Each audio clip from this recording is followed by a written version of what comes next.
ઇતિહાસ છે, બનાવ નો કહેવાય એને, ઇતિહાસ છે. આયર ખૂબ સુખી. આમ ગામને જેને મેં કહ્યો માર્ગ ન મળે એટલી એની પાસે સંપત્તિ આયર પાસે હતી અને સમાજના પટેલ હતા. આગેવાનને આપણે દેશી ભાષામાં પટેલ કે અમારા પટેલને બોલાવો. એટલે કોક મરણું થઈ ગયેલું ગામમાં, કારણ કે ગામનું નામ તમે યાદ કરજો, નામે ભૂલી ગયો, કઈ વાંધો નહીં, પણ એ સમજી જાય છે સમજવા વાળા. એટલે લોકોએ ગયા, ધારો હજી છે ગામડામાં જેના અહીંયા મરણું થયું હોય, ગળઠું બળઠું ઓફ થઈ ગયું હોય, એટલે ગામો ગામથી હગા વાલા સંબંધી બધા આવે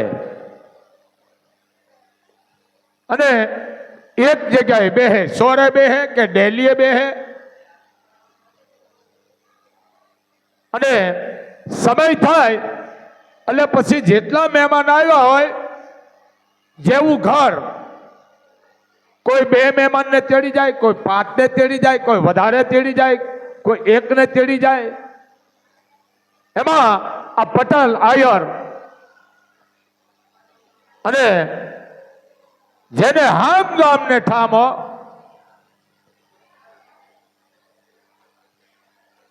અને નામ સારું છે,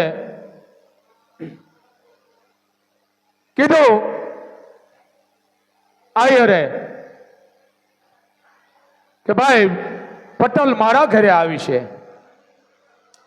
બધા જોઈ રહ્યા કે પણ કે આ મોટો માણસ છે, સમાજનો પટેલ છે, અને એક કરો ને ભાઈ, પટેલને એક કરો, અમે અમારા ઘરે લઈ જાય, તમારે અહીંયા બીજાને લઈ જાઓ.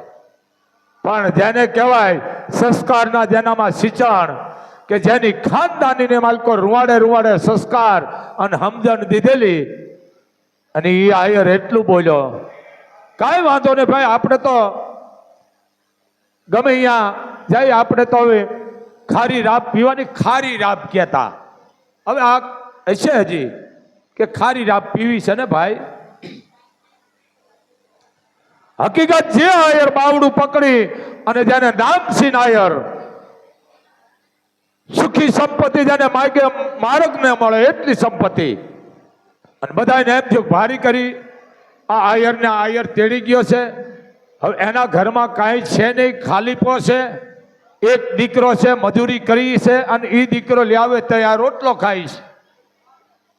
પણ ઓરડો ઉઠી જ્યાં આયરાણી બેઠી હતી, શું વાત કરવી મિત્રો, આ આયરના ઇતિહાસ તો જોવો ઉજળા. વય નાની અકલ વધુ ઉજળી એના આસાર, એવું દેજો દાતાર કે તું હચરું માણા સાંભળા. પટેલને ઓહરીમાં બેહાર્યા, સાંકળો પાછર્યો અને આયરાણીને કીધું કે આયરાણી, અને હોનાની હાંકળે બાંધીને લાવો ને તોય ન આવે, આજ આપણા ઘરે આવ્યો છે. પણ જે આયરના પડખા સિવાય આયરાણીમાં શું બાકી હોય બાપ સંસ્કારમાં? કીધું કે વાત હાથી આયર, આ આયર જે આવ્યો છે એ કોણ છે એ તો જો, આ પટેલ છે. તમને ખબર નથી આયર કે આપણો એક જ દીકરો છે, મજૂરી કામ કરે છે, એ લાવે, એમાં આપણે દળી અને પછી આપણે પરિવાર બધા જમી છે. કે વાત સાચી છે આયરાણી, તમારી વાત સાચી છે, પણ બધા 2-5 મહેમાનો લઈ જતા હતા, મારાથી રહેવાનું નહીં. આયરાણી, મને ખબર છે કે આપણા ઘરમાં કાંઈ નથી, પણ મારાથી રહેવાનું નહીં, એટલે હું આયરને લઈ આવ્યો છું. કાંઈ વાંધો નહીં આયર, મહેમાનને હાથ ધોવરાવો. જો આ ખાનદાની આયરને હાથ ધોવરાવ્યા, કીધું બાપ સાંકળે બેહો, બાજો ઠાવ્યો, હજી છે હો તારો બાજો ઠાવ્યો, પડખે પલોઠી વાળીને બે ને એટલે ઢીસણિયા દેતા બુડા પાસે રાખવા. અને આય રાણી આવી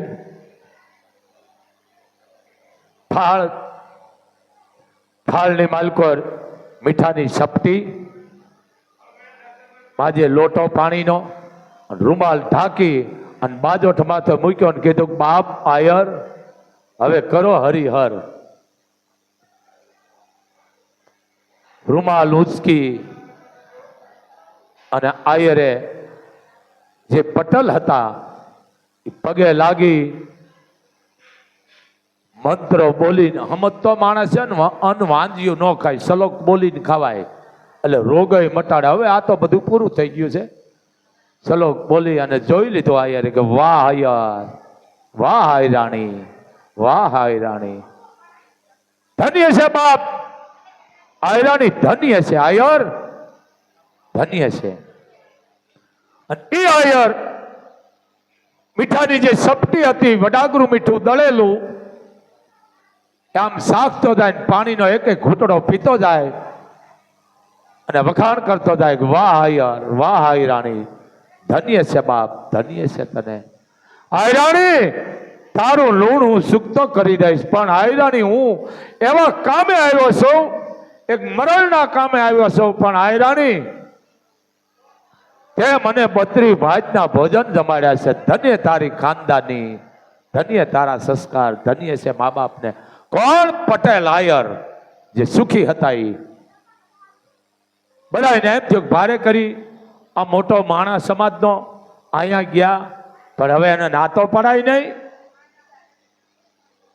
અને 32 ભાતનો જેમ જમણવાર કર્યા, મોડકારો ખાઈને કીધું હાલો હવે આપણે સોરે જાય, બધા મહેમાનો આવી ગયા છે. જમી જમી સોરે ગયા, બેઠા અને બધા ડાયરાને કીધું કે ડાયરો સાંભળો છો કે હા, ક્યાં મારણાના કામ આવ્યો છે એટલે મારાથી હારી વાત ન થાય, પણ પત્ની વિશે હું પટેલ તમને જવાબ આપું છું બાપ કે મારે એક વાત કરવી છે. કે બોલો આયર. જેને હામ નામ માર્ગ ન મળે એટલી સંપત્તિ આયરને કીધું કે બાપ આયર હું તમારે અહીંયા જમવા આવ્યો, 32 ભોજનમાં જમ્યા છે. તમારે દીકરા કેટલા? કે એક દીકરો છે. તો સાંભળી લ્યો, આ કામે આવ્યો છે એટલે વાત નહીં કરું, પણ એટલું કહેતો જ આવું છું, તમારા દીકરાને હું દીકરી આપીશ, તમારા દીકરાને હું દીકરી આપીશ, જેથી હું મારી દીકરીને એટલો કર્યાવર આપીશ કે આજ હું તમારા ઘરનું જે મેં લૂણ છે ને માથે, મારી માથે, એ લૂણમાંથી હું મુક્ત થઈ જાઉં. આયર એટલો મારે કર્યાવર ગાડા ભરીને આપવો છે મારી દીકરીને કે હું તમારા લૂણમાંથી મુક્ત થઈ જાઉં. આ ખાનદાની